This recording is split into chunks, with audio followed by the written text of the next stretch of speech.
이번 명절 전에 국민의힘의 일정에 대해서 제가 간단히 말씀드립니다.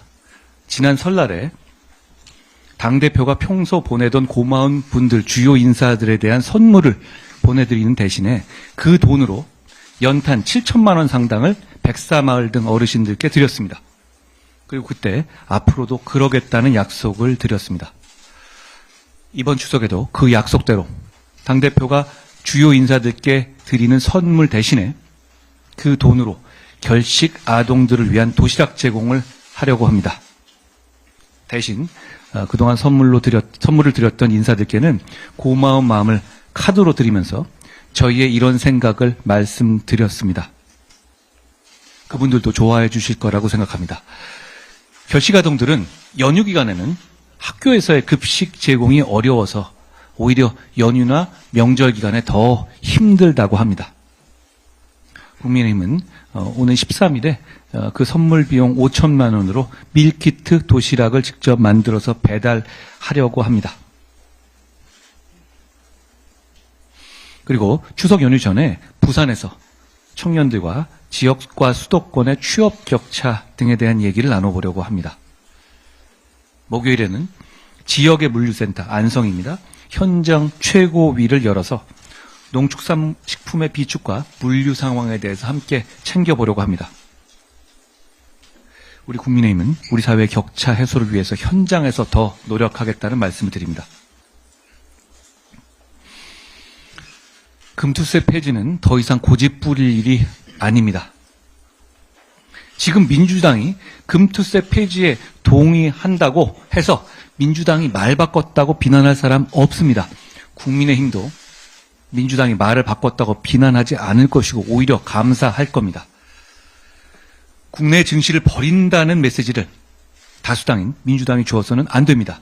그런 메시지가 전달되면 외국인 투자자들, 국내의 큰 투자자들이 외국 시장으로 이탈하는 것, 여기에 더해서 국내의 우량 기업들이 국내 증시가 아니라 외국 증시로 장을 옮기는 등의 도미노 효과가 이어질 겁니다. 그 피해는 더불어민주당이 얘기하는 것처럼 1대 99에서 1이 입는 것이 아니라 100이 입습니다. 피해는 1,400만 개미 투자자들, 나아가 대한민국 전체가 될 겁니다. 자꾸 1%의 부자를 위한 것이라는 말씀 하시는데, 그런데 왜 99%와 100%가 이렇게까지 강력하게 민주당을 성토하는지 한번 생각해 보십시오. 다양한 밸류업 정책을 시행하는 것은 꼭 필요하고, 배당 소득의 분리, 과세 등 실효적인 주식시장 밸류업 정책에 대해서는 꼭 논의하고 실천해야 합니다. 그걸 전제 조건으로 걸 문제가 아니라 시급하게 금투세는 폐지돼야 합니다. 금투세 폐지도 그 밸류업 정책의 일환입니다. 그리고 이미 이 금투세 폐지에 대해서 국내외 투자자들의 관심이 모아진 이상 그 금투세 자체는 이미 정치권이 대한민국의 국장을 어떻게 보느냐에 대한 중요한 바로미터가 됐습니다. 금투세 폐지는 반드시 해야 합니다. 왜냐하면 대한민국 정치는 대한민국의 주식시장을 지키고 육성해야 될 의무가 있기 때문입니다. 그 의무를 다해달라는 말씀을 민주당에게 드립니다.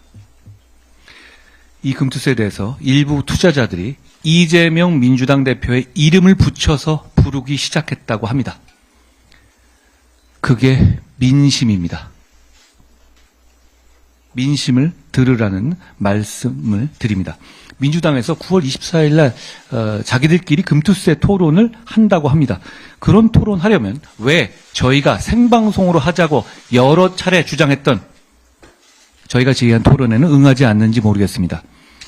생각이 같은 사람들끼리 하는 게 아니라 생각이 다른 사람들끼리 해야 진짜 토론 아닙니까? 이 자리를 빌어서 민주당의 저희와의 금투세 토론을 다시 한번 제안드립니다. 언제든 어느 장소에든 어떤 방식으로든 좋습니다.